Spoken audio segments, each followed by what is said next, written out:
अस्सलाम वालेकुम फ्रेंड्स, उम्मीद है आप सब लोग खैरियत से होंगे। फ्रेंड्स, कभी आपके साथ ऐसा हुआ हो कि आप बड़े जज्बाती हों और उस जज्बाती माहौल में आपको एक फ़ैसला करना पड़ जाए। और अक्सर आपने देखा होगा कि जब आप जज्बाती होते हैं तो फ़ैसला सही नहीं होता, और आपने सुना भी होगा कि जब आप जज्बाती हों तो फ़ैसला ना करें, डिले कर लें। लेकिन समटाइम ऐसा भी होता है कि उसी माहौल में आपने फ़ैसला करना भी होता है, तो क्या करें? आपकी इजाज़त से, अगर आपको कभी इस तरह की सिचुएशन फेस करना पड़े या पड़ी हो तो आपको आइडिया होगा। आज मैं आपको एक ट्रिक बताने जा रहा हूँ, एक न्यूरो साइंस का ट्रिक है जिससे हम फ्यूचर सिमुलेशन ट्रिक कह लें, टेक्निक कह लें। होता क्या है कि जब भी आप किसी जज्बाती हों और आपने कोई फ़ैसला करना हो, फ़ैसला कई तरह के हो सकते हैं कि आपने कोई रिलेशनशिप के हवाले से डिसाइड करना है, आपने कोई करियर के हवाले से डिसाइड करना है, तो आपको करना भी उसी टाइम है और आप जज्बाती भी हैं। तो आपने देखें, जज्बात में तो फ़ैसला नहीं करना, लेकिन मैं आपको एक ट्रिक देने लगा हूँ कि आप सेकंड्स के अंदर उस जज्बाती माहौल से लेके आप क्रिटिकल हो जाएंगे और उस क्रिटिकल माहौल में आप फ़ैसला करेंगे और वो अच्छा होगा।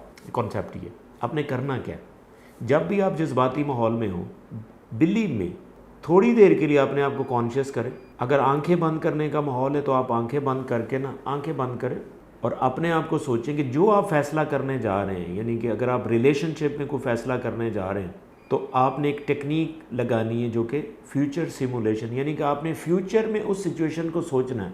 आप फ़र्ज़ कर लें कि ये चीज़ आपने कर ली है, ये चीज़ आपने कर ली है, तो आपने फ्यूचर में सोचना है कि अगले 5 दिनों में क्या होगा। ठीक है, ये मैं टेक्निक आगे एक और टेक्निक लगा रहा हूँ। एक तो आपने फ्यूचर में सोचना है, ये फ्यूचर सिमुलेशन है कि आप फ्यूचर में अपने आप को सिमुलेट कर रहे हैं, और साथ एक और टेक्निक आपने यूज़ करने जिसे 5x5x5, यानी कि 5 और 5 की टेक्निक आपने इस्तेमाल करनी। वो कैसे? आपने सोचा कि अच्छा ठीक है, मैंने ये इमेजिन कर लें कि आपने कोई फ़ैसला कर लिया। अब आपको ये अगली टेक्निक बताएगी ये करना या नहीं करना। वो आप कैसे करेंगे? आपने फ्यूचर में सोचना है कि ठीक है, अच्छा ये मैंने कर लिया है, तो अगले 5 दिन इस डिसीजन के साथ मेरे कैसे गुजरेंगे, कि क्या अगले 5 दिन में ये चीज़ इफ़ेक्ट होगी। फिर आपने देखना है कि अगले 5 महीने कहाँ पे जाएंगे। फिर आपने देखना है कि अगले 5 साल इस डिसीजन के साथ मैं कहाँ पे हूँगा। तो होगा क्या कि आपका जो लॉजिकल ब्रेन एरिया है वो एक्टिव होना शुरू हो जाएगा, जो कि पहले नहीं था। क्योंकि जब आप जज्बात में थे तो आपका लॉजिकल ब्रेन एरिया एक्टिव नहीं था, आपका इमोशनल ब्रेन एरिया एक्टिव था, और इमोशनल ब्रेन एरिया डिसीजन नहीं कर सकता। लेकिन जब आपने फ्यूचर में सोचा, जब आप सोचते हैं ना, स्पेशली फ्यूचर में सोचते हैं कि अगले 5 दिनों में ये कैसा होगा, आपका जो थिंकिंग वाला ब्रेन है ये एक्टिव होना चाहिए, क्योंकि आप सोच रहे हैं और फ्यूचर में सोच रहे हैं। अच्छा ठीक है, 5 दिनों में ये ठीक है, लेकिन 5 महीनों में कैसा होगा?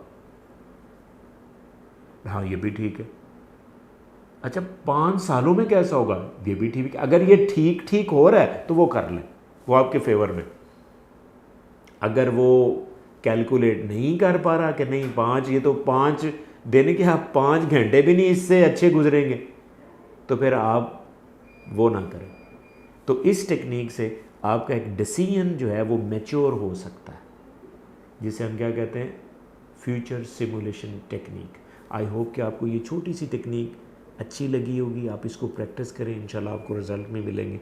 But still if you have any question please write me in the comment section and definitely I will answer. Thank you.